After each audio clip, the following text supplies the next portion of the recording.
cualquier operación que en una base de datos relacional, que en su plan de ejecución ocupe un full scan de una tabla, son los peores procedimientos que pueden haber, son los que generan cuellos de botella, son los que generan NAC, y con un usuario no se va a sentir, con pocos registros no se va a sentir para nada, se va a sentir rapidísimo. Pero cuando ya tengamos bastantes registros y el ordenamiento de esos campos es extremadamente aleatoria, eh, perdemos velocidad al hacer ese tipo de consultas. Ahí es donde vienen ya en la base de datos, dicen fine tuning, que es el fine tuning, encontrar los filtros y los joiners en los que se están haciendo, determinar si no hay índices, cuánto costaría armar un índice o ponerle un hint al query de que use un índice X, y el resultado es un boost en el performance increíble. Ustedes no tienen ni la menor idea de la ganancia que se tiene en crear los índices adecuados. Y los índices también se usan para permitir ciertos tipos de restricciones. Hoy vamos a ver eso, específicamente la parte de los índices, en una base de datos documental. En este caso, como MongoDB es documental, pero mantiene una semiestructura dentro de sus documentos, y en la mayoría de los documentos ciertos atributos van a ser persistentes y homogéneos en toda la colección, podemos decirle a MongoDB que se pueden crear índices. ¿En qué me ayuda a usar esos índices? Los índices yo le puedo decir en qué forma va a estar ordenada. Entonces no importa en qué momento la ejecución del filtrado va a usar el índice para encontrar la posición exacta del documento que se va a extraer. Y así no tiene que ir documento por documento cargándolo en memoria y verificando si ese atributo tiene el valor sí o no, sino que primero lo busca en el índice, obtiene una lista de todas las referencias de ese índice y después extrae todas esas referencias con los datos que se requieran. Entonces, igual forma, al igual que en las bases de datos relacionales, nos genera un super boost al momento de proceder y ejecutar algo. Hoy tenemos alumnos, moción y seguridad. Entonces hoy vamos a trabajar en el modelo de seguridad y vamos a aprovechar y solo vamos a trabajar en la parte del modelo de datos para poder ver cómo crear un esquema de seguridad adecuado. Ahora, aprovechando también, vamos a introducir el tema de un modelado de datos. Un grupo ya me mandó una consulta muy interesante sobre cómo se podría modelar los datos. Y les pido disculpas porque no les he podido dar respuesta porque no he podido leer el documento. Pero en cuanto nomás lo lea, yo les doy respuesta. Sin embargo, hoy les voy a mostrar las diferencias entre modelar un dato de una base de datos relacional y una base de datos documental como la que vamos a trabajar en estos momentos. ¿Ok? Entonces, para esos fines, vamos a venir y vamos a decir, ok, el sec, vamos a crear el secModel.js.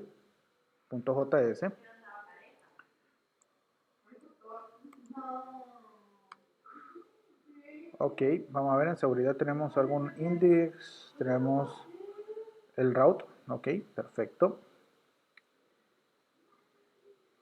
Y al igual que el modelo, vamos a ocupar los mismos elementos prácticamente. Así que voy a copiar, voy a pegar.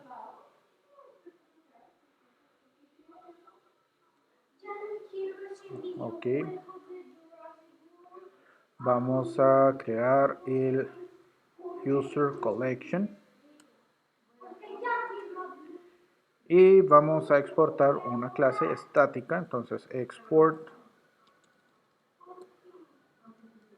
Perdón, estoy usando una que no es.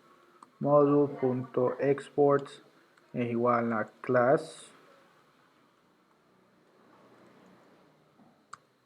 Ok. Y aquí empezamos a crear todos los elementos adecuados. Vamos a poner let. No, definimos primero static, async,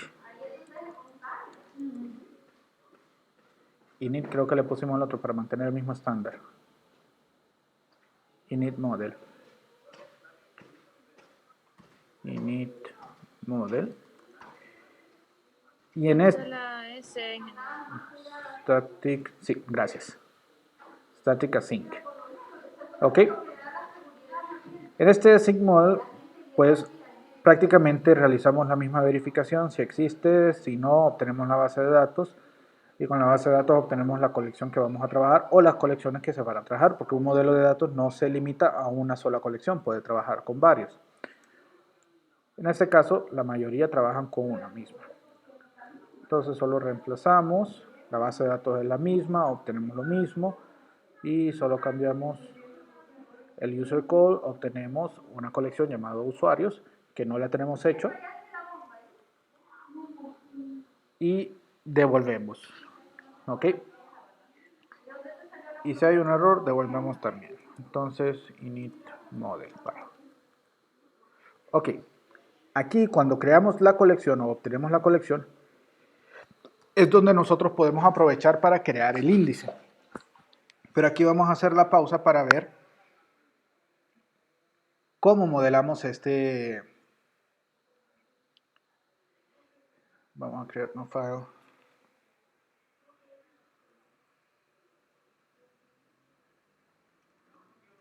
Vamos a poner sec.model.md, solo para hacer la explicación. ¿Ok? ¿Qué sucede y cómo vamos a diseñar nuestra colección en este momento? Esa es una parte interesante y necesaria al momento de trabajar en un modelo de datos basados en documentos. Al igual que una base de datos relacional, lo que hacemos es armar primero lo que sería la forma cero. Y la forma cero, de plano, ya sabemos de que vamos a tener un ID, porque eso es propio de MongoDB. Pero ocupamos un correo electrónico, un email, ocupamos una contraseña, ¿ok? Que se va a guardar, y ocupamos todos los atributos adicionales que vamos a requerir para poder verificar y actualizar y manejar la forma en cómo vamos a trabajar con nuestros usuarios. Entonces, además del correo y la contraseña, también tenemos que definir, por ejemplo, un last login cuando se conectó, last password change para decir cuándo fue cambiado, password expires cuando se expira la contraseña, ¿ok? Y digamos que vamos a manejar todas las contraseñas anteriores, la vamos a guardar, ¿ok? A mí me agrada el algoritmo que usa Gmail. No creo que sea una forma muy segura porque eso me permite determinar si hay un servicio con una contraseña o no. Por ejemplo, en Google yo vengo y escribo mi correo y escribo una contraseña vieja y ella me dice, no, está usando una contraseña vieja que cambió hace tanto tiempo. Entonces, ¿qué me da la idea? Ah, esta contraseña fue utilizada. Voy a probar en otro servicio con este mismo correo y esta contraseña, a ver si no la ha cambiado ahí. No me parece muy correcto eso, pero ayuda bastante a la gente menos paranoica en el esquema de seguridad. Entonces, guardamos cuáles son las últimas contraseñas. ¿Ok? ¿Cómo guardamos esas contraseñas? Y aquí venimos y modelamos nuestros datos. Recuerden que cada documento en MongoDB puede tener un tamaño de 16 megas. ¿Ok? ¿Qué significa esto? Si no hay imágenes, binarios o audio, en puro texto 16 megas es un montón de información por documento. ¿De acuerdo? Entonces, al tener un montón de información, yo puedo guardar un montón de información en ella que me permita describir en sí la entidad como tal. Entonces, en estos hold password yo los puedo modelar como que si fueran un subdocumento interno. ¿Cómo es un subdocumento interno? Nuestro buen arreglo con subdocumentos que van a tener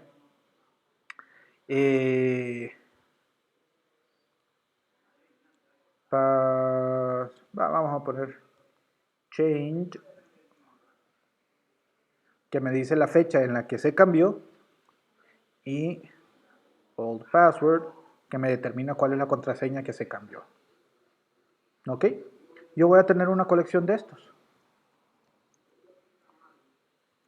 Y la ventaja de esta colección, al ser una lista de subdocumentos, es que el último subdocumento yo tengo la certeza que es el último, porque voy a usar un método llamado push para agregar ese subdocumento a este arreglo. ¿Sí me explico? Caballeros, damas, ¿me explico adecuadamente? Sí. Ok, entonces, así esta estructura JSON, como lo estamos viendo, si lo estamos viendo de una forma relacional, ocuparía dos tablas. Vamos a poner en rojito aquí y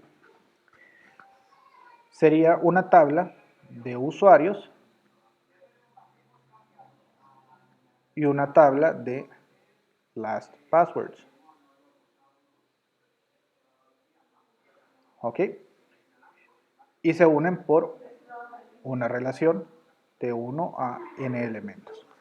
Si lo vemos en una tabla relacional, entonces, ¿qué sucede? Yo tengo que hacer un query con algo llamado joins, a una base de datos relacional. ¿Cuál sería el join aquí? Entonces, ¿cuántos registros tendría que extraer para extraer todas las contraseñas antiguas? Tendría que extraer todos los last passwords unidos con el n, o sea, de que el join me va a producir n registros, ¿ok? Por una consulta. Ahora, ¿cuántas veces tengo que consultar la colección para extraer un documento? Una vez. Improvement en el performance aquí es un n%.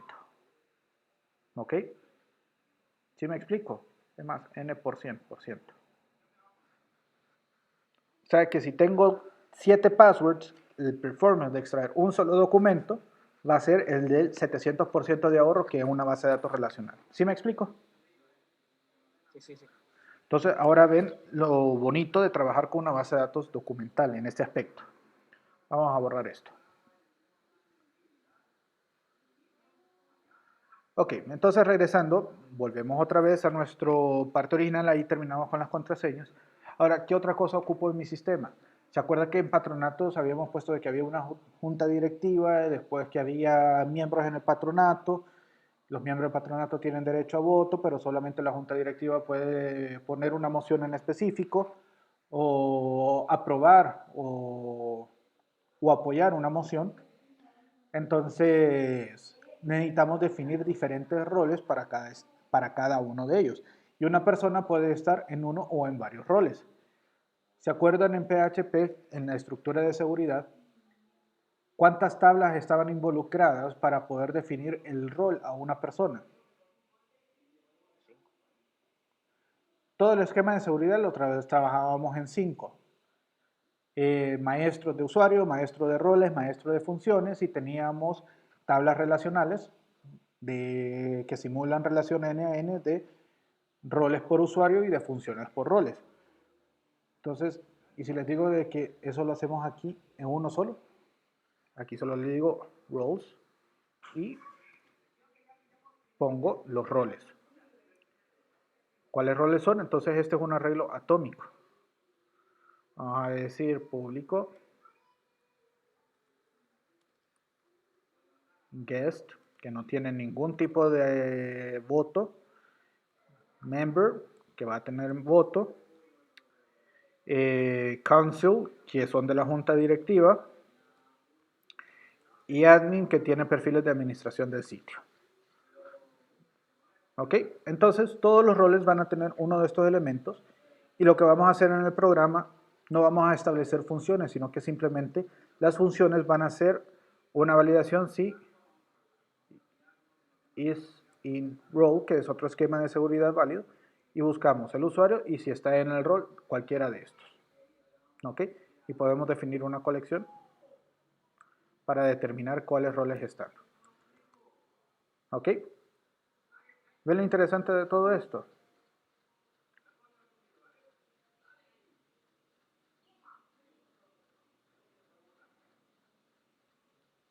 También podemos poner una cuestión llamada preferences.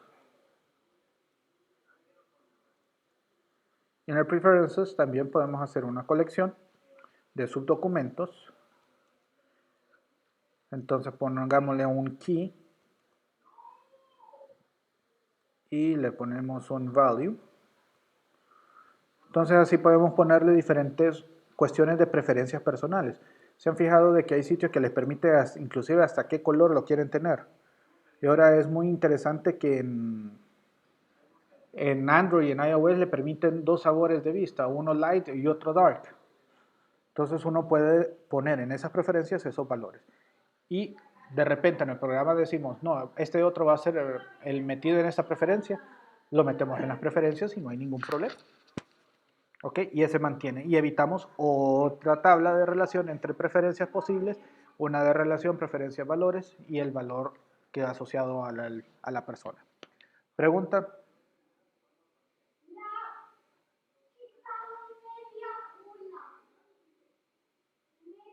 Estimados, ¿alguna pregunta? Diga. Entonces quiere decir de que la ventaja de trabajar con MongoDB en este caso es de que en vez de utilizar varios tipos de documentos por separado, esos se incluyen dentro de una red de objetos.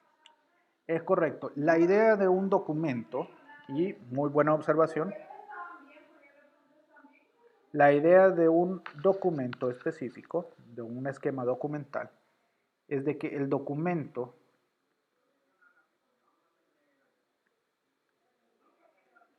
es igual a una entidad. Por tanto, esa entidad tiene que describirse completamente en un solo documento. Entonces, ¿qué obtengo yo? Pongámoslo más aplicado a la vida real. Ustedes son compradores, van a la cafetería, en aquellos tiempos que se podía ir a la cafetería. Y los que son con un dote de financiero, de control presupuestario exhausto, tienen en una carpetita todas las facturas de todas las idas a la cafetería. Y al final de mes empiezan a hacer cuenta y dicen, uy, esta vez me pasé, me abusé mucho de estar comprando en la cafetería. Y en vez de estar comprando en la cafetería, hubiera ahorrado esto y me hubiera comprado un pendrive o un disco duro de 3 teras ahora. O sea, pero ustedes, ¿qué van a ver? Cada transacción que ustedes cometieron, ingresaron, es un papelito. Por tanto, esa factura es una entidad. ¿Cómo guardo esa estructura a un documento, a un valor documental? La misma forma, si fuera una base de datos, tendría 5 tablas para definir esa factura. Pero como es una base documental, yo lo que tengo es una factura guardada en una colección llamada factura. Y esa factura tiene una estructura tal que el encabezado es la raíz y en un arreglo tengo el detalle de todo lo que se compró y describe totalmente el documento. ¿Sí? Sí. Ok, veamos otro ejemplo. Yo tengo una empresa que es de logística. ¿Qué es la logística? La logística en cualquier empresa es simplemente el paquete lo entregaron aquí en punto A, el paquete se registró que pasó por punto B, el paquete se registró que pasó por punto C, el paquete registró que pasó por punto D y el paquete se registró que se entregó en punto E. ¿Qué es esto? Una bitácora. Entonces, ¿qué tengo? Paquete, si yo quiero analizarlo, tamaño, el fee, el tipo de encomienda y después history. ¿Y el history qué es? Un arreglo de todos los eventos que ha tenido ese paquete hasta que llega a su destino. Entonces, ¿qué es más fácil? El código del QR está en el paquete. Leo ese código de QR. ¿Cuántas consultas tengo que hacer a la base de datos? Una, porque ese documento tiene toda la historia. ¿Ven la versatilidad? ¿Cómo modelar los datos en este aspecto?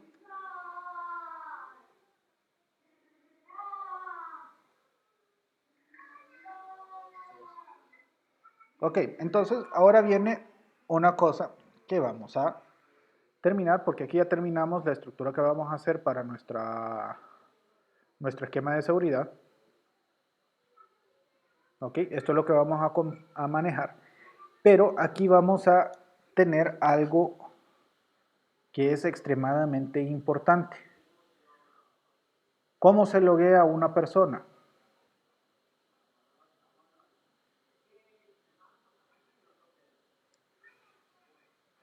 Uy, imágenes. ¿Cómo se loguea una persona? ¿Con qué? Con el ID, con el ID y el password.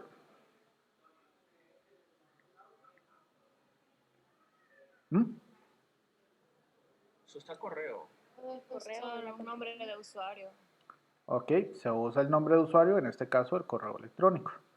Entonces vamos a usar un correo y el password. Pero ¿qué sucede en estos momentos? ¿Ok? Vamos a ver. Vamos a poner un email y un password ahorita. Vamos a crear esa colección. Vamos a abrir una terminal. Mongo. Seminario Software 2020-02. Show Collections. Ahorita solo debemos tener alumnos. Entonces db.usuarios.insert. Y vamos a crear el primero.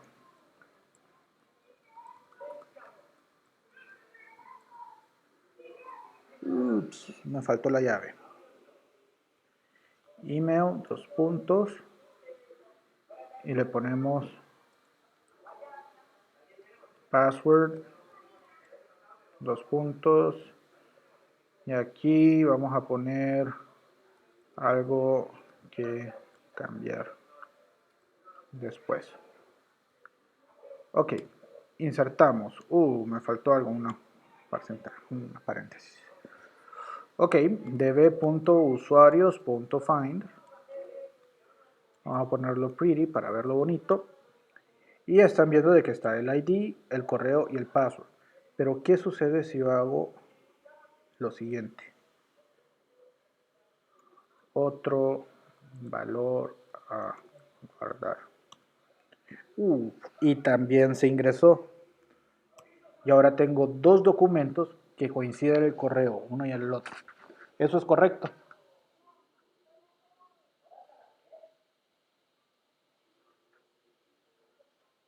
No. Definitivamente no. Entonces es ahí donde yo puedo definir índices para poder trabajar con la estructura de datos. Entonces, ¿cómo defino yo los índices en nuestro elemento? Para asegurarme de que exista esa definición. ¿Ok? En modelos de producción el algoritmo que vamos a seguir no es correcto y podemos definir adecuadamente. ¿Se acuerdan que teníamos acceso a un process.env para la base de datos? ¿Ok? ¿Sí? ¿Se acuerdan? Para la ruta. Para la ruta. Ok, si regresamos y analizamos un poquito www, están dos elementos, port, listening, normalizing. Yo creo que si fueron un poquito más curiosos, vieron en AppJS algo que determina si vamos a usar una respuesta por developer o una respuesta, aquí está, por producción. ¿Ok?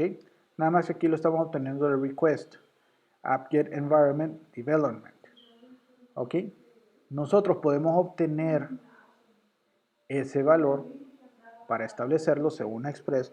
Yo puedo cambiar a producción estableciendo una variable de entorno que se llame producción. ¿Ok? Vamos a hacer algo.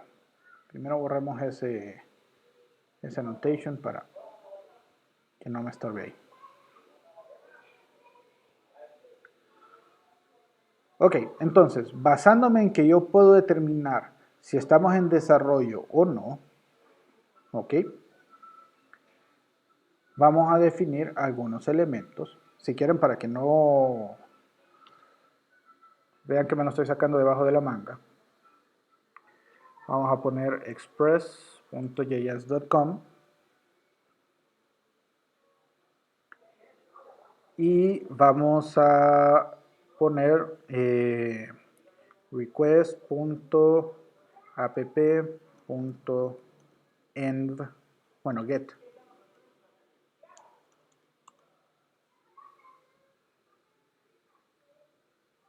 El request.app, que por aquí está, ok, referencia a una instancia de Express, ok, y en esa instancia de Express, que es application, si lo ven aquí, hay diferentes métodos en el cual vamos a usar get, y hay uno llamado env. Lo que no sé es dónde está. Creo que ya no está en el get, al lado izquierdo. En este, no.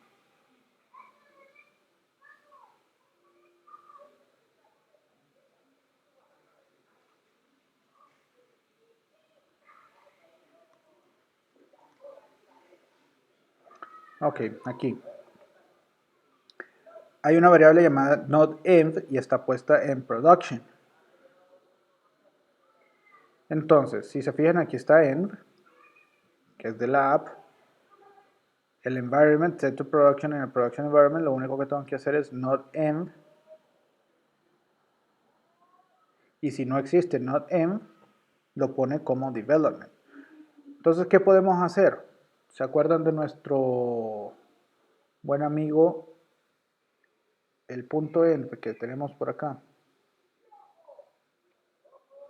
Ok, aquí podemos escribir nodenv y podemos definirle en qué elemento está. Entonces cambiémoslo a production. Ok. Entonces vamos a ver cómo lo trabajamos. Vamos a buscarlo aquí y vamos a imprimirlo. Console.log app.getEnv. Así era, ¿verdad?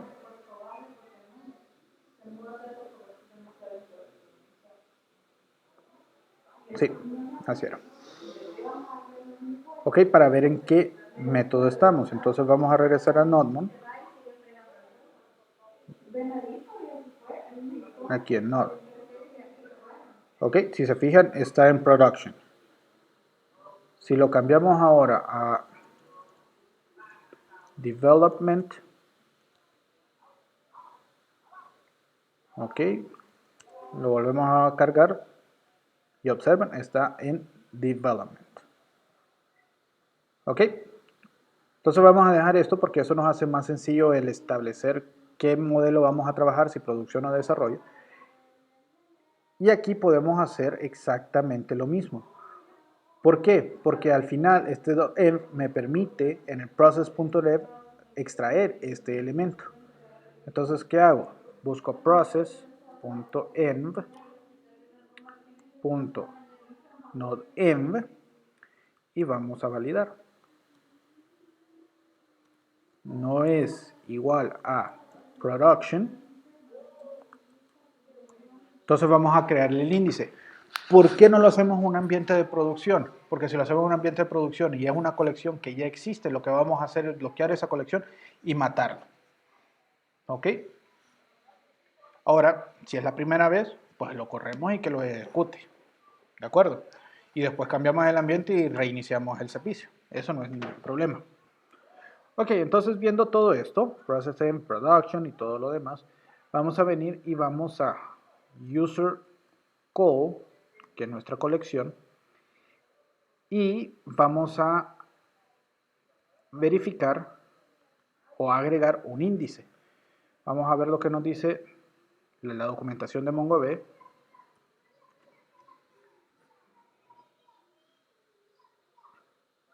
Perdón, ¿hay alguna pregunta hasta aquí?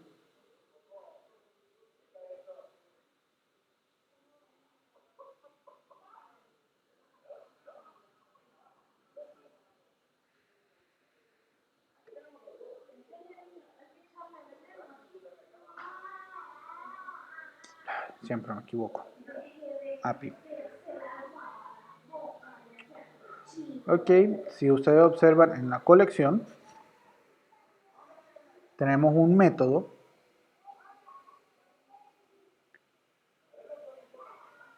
indexExist para ver si existe. Lo que podemos hacer es, si el índice no existe, crearlo. Y el otro es ensureIndex, que el ensureIndex dice de que un índice existe y si no existe, lo crea. Entonces vamos a usar este con ciertas opciones, y la opción que nosotros vamos a usar va a ser una llamada unique. ¿Qué hace el unique? Determinarme de qué índice en ese archivo o en ese campo específico va a ser único. Si no le mandamos el callback, nos devuelve un promise, entonces podemos usar perfectamente el await, ya que tenemos el estático, es un elemento único. Entonces vamos a venir y le vamos a decir, ok, user call, bueno, await user call.ensureIndex. ¿Cuál va a ser el campo que vamos a usar? El field set va a ser de email. Ok, ¿y qué opciones? Ahí tiene que tener un valor 1 o -1. 1 es que va ordenado de forma ascendente y -1 que va ordenado de forma descendente. Ok, y después tenemos las opciones. Y estas opciones, ¿cómo las vamos a manejar? Pero me dice deprecated. Que usemos mejor createIndex. Trae lo mismo.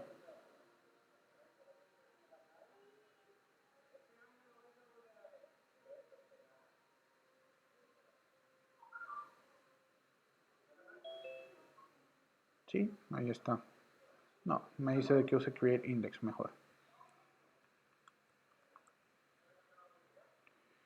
Y le vamos a poner aquí unique con el valor true.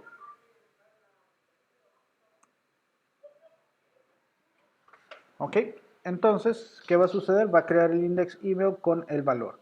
Ahora, ¿qué va a suceder aquí? Si está bien, la ejecución de esto me va a traer a normal.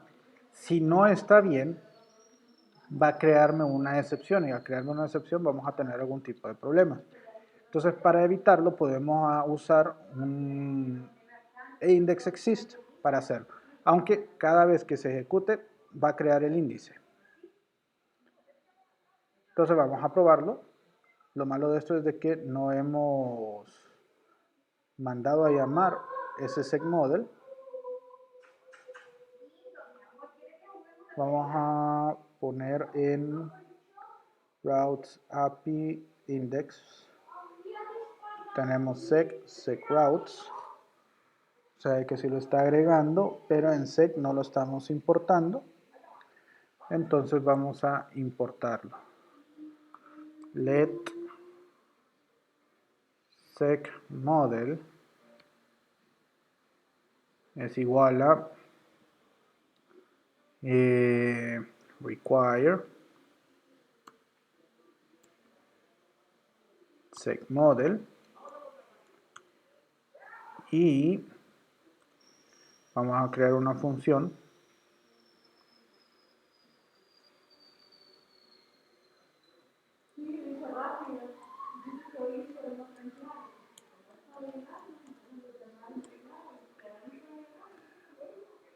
vamos a ponerle async. Aquí lo vamos a poner await segModel.initModel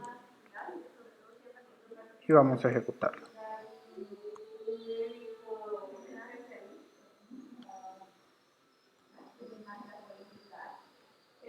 Ok, vamos a ver, colección alumnos asignados.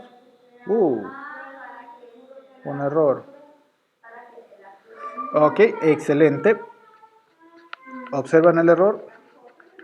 Hay un duplicate key, por eso no puede generar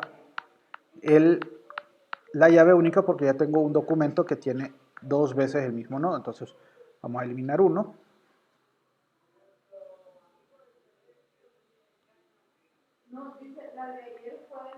db.usuarios.remove. Copiamos el ID, eliminamos, se eliminó. Regresamos a nuestro problema, le damos un RS para que reinicie. Y ahí está, colección de alumnos asignados y colección de usuarios asignados. ¿Cómo me doy cuenta si la colección tiene el índice? db.usuarios.getIndexes me devuelve todos los índices que están generados. Si se fijan, hay dos. Uno, el key por el ID, que es único. Y el otro, 2, unique y igual a true. Y el key es por valor de email ascendente. Pregunta.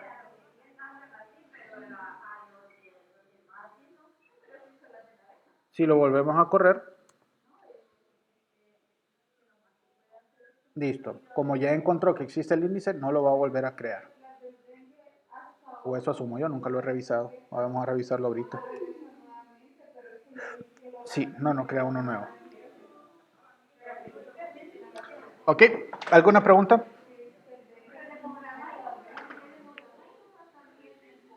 Digan. Entonces, básicamente lo que le estamos asignando a cada correo es un identificador único. Estamos diciéndole a MongoDB de que se asegure de que el campo email de cualquier documento en esa colección sea único. Que no pueden haber dos con el mismo correo electrónico. Tiene sentido. No pueden haber dos correos electrónicos iguales a una colección de usuarios, ¿cierto? Es como, por ejemplo, que en SQL usted puede poner también un unique row, ¿es lo que se llama? Es correcto, un unique. Exactamente lo mismo.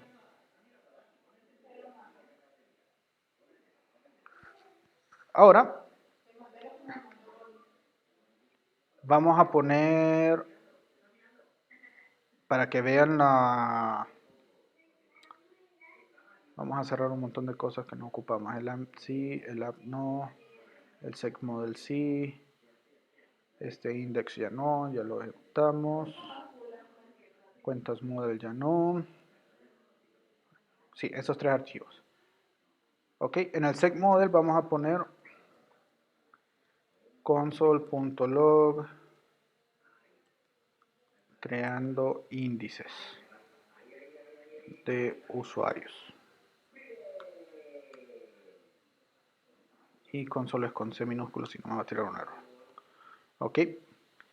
Si regresamos a la Node.js, van a ver de que me dice creando índices de usuarios. Perfecto. Ok. Cambiemos el process a production. Ok. Y reiniciemos. Y si se fijan, solo me sale colección de usuarios asignados y colección de alumnos asignados. No me trató de crear el índice y en un ambiente de producción eso es lo correcto una vez puesto en marcha. La primera vez que se ejecuta un ambiente de producción, se le dice, ok, ejecutemos índice. Podemos usar otro, podemos evitar, o sea, evitar cambiar de producción a ambiente de producción y podemos decirle, no, ¿sabe qué? Vamos a trabajar con uno llamado ensure index y le ponemos un valor de 1 y cambiamos a nuestro segModel. Regresa. Entonces, en vez de usar process not env, podemos process env.ensure index no es igual a 1. ¿Ok? Si no es igual a 1, entonces, perdón, si es igual a 1, es la cosa. Vamos a crear los índices. Entonces podemos probarlo. Si se fijan, creando índices de usuario, a pesar de que esté en producción, pero el ensure index está en 1, ponemos 0. Yo creo que esa sería una mejor forma. Restart y no creo los índices. Entonces así simplemente hacemos cambios en las aplicaciones, no nos metemos con si está en producción o en ambiente y simplemente controlamos el RS para reiniciar el esquema y que esté adecuado. ¿Pregunta?